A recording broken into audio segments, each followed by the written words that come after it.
करीब 200 सालों तक इंडिया ब्रिटिश राज के अंडर रहा हमारा अपना घर, पर नियम उनके। ब्रिटिश ने अपने फायदे के लिए कानून बनाए, इंडियंस को बेबस और बेआवाज छोड़ दिया। हमारे लीडर्स को रियलाइज हुआ कि हमें अपने रूल्स की जरूरत है जो हमारे लिए, हमारे द्वारा बनाए गए हों। आजादी और बराबरी का सपना और स्ट्रांग होता गया, जिससे एक इंडियन कॉन्स्टिट्यूशन का आइडिया आया। 1934 में एम.एन. रॉय ने एक कॉन्स्टिट्यूएंट असेंबली बनाने का सजेशन दिया, हमारी अपनी रूल बुक लिखने के लिए एक टीम। इंडियन नेशनल कांग्रेस ने जल्दी ही इस असेंबली की डिमांड की जोर देकर कहा कि इंडियंस को एक फ्री नेशन के लिए कॉन्स्टिट्यूशन लिखना चाहिए। ब्रिटिश ने रेसिस्ट किया, लेकिन डिमांड और लाउड होती गई। यह सिर्फ एक पॉलिटिकल मूव नहीं था, यह डिग्निटी और सेल्फ रेस्पेक्ट के बारे में था। हमें जस्टिस, लिबर्टी और इक्वालिटी चाहिए थी, ऐसी वैल्यूज जो हमारे फ्यूचर को शेप देती। एक कॉन्स्टिट्यूशन की कॉल हमारी आजादी की लड़ाई में एक टर्निंग पॉइंट बन गई। यह एक डिक्लेरेशन था, इंडिया खुद को गवर्न करने के लिए रेडी था। हमारी हिस्ट्री के सबसे इंपॉर्टेंट डॉक्यूमेंट्स में से एक के लिए स्टेज सेट था। हमारी अपनी रूल बुक जल्दी ही एक रियलिटी बनने वाली थी। 1946 में सालों के स्ट्रगल के बाद कॉन्स्टिट्यूएंट असेंबली फाइनली फॉर्म हुई। इंडिया भर के लीडर्स के इस डाइवर्स ग्रुप को हमारा फ्यूचर लिखने का काम सौंपा गया था। 1947 में पार्टीशन ने असेंबली को चेंज कर दिया, लेकिन मिशन वही रहा, नेशन को यूनाइट करना और हील करना। पहली मीटिंग 9 दिसंबर 1946 को हुई, जिसमें डॉ सच्चिदानंद सिन्हा टेम्परेरी प्रेसिडेंट थे। जल्दी ही डॉ राजेंद्र प्रसाद परमानेंट प्रेसिडेंट चुने गए, जिन्होंने विजडम के साथ असेंबली को गाइड किया। पंडित जवाहरलाल नेहरू ने ओन ऑब्जेक्टिव्स रेजोल्यूशन पेश किया, कॉन्स्टिट्यूशन की सोल। इसने जस्टिस, इक्वालिटी और फ्रीडम का वादा किया।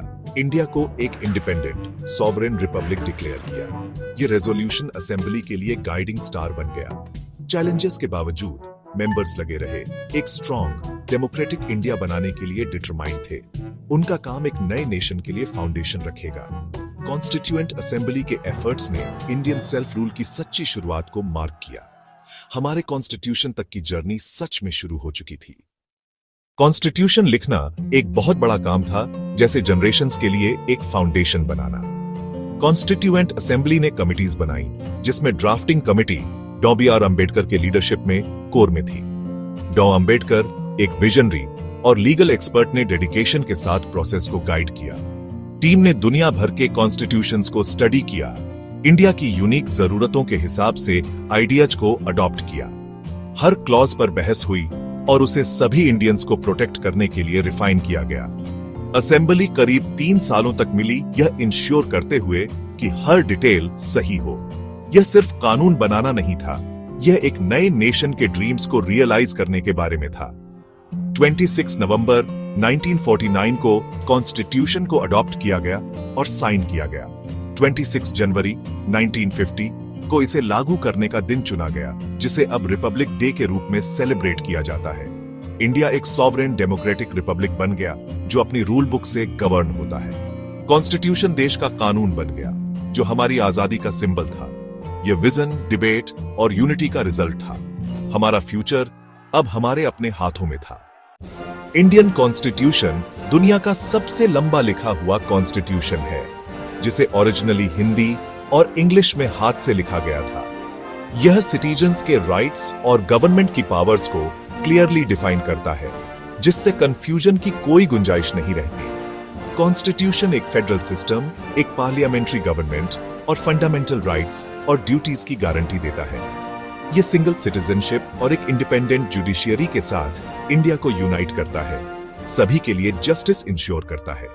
यूनिवर्सल एडल्ट फ्रेंचाइज हर 18 साल से ऊपर के इंडियन को वोट देने का राइट देता है, जिससे इंडिया एक सच्चा डेमोक्रेसी बनता है।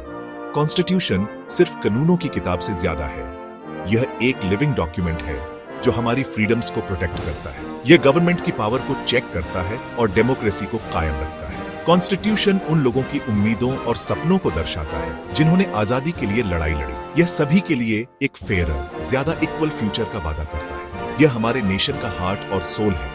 हमारा कॉन्स्टिट्यूशन मॉडर्न इंडिया के लिए अल्टीमेट गाइड है।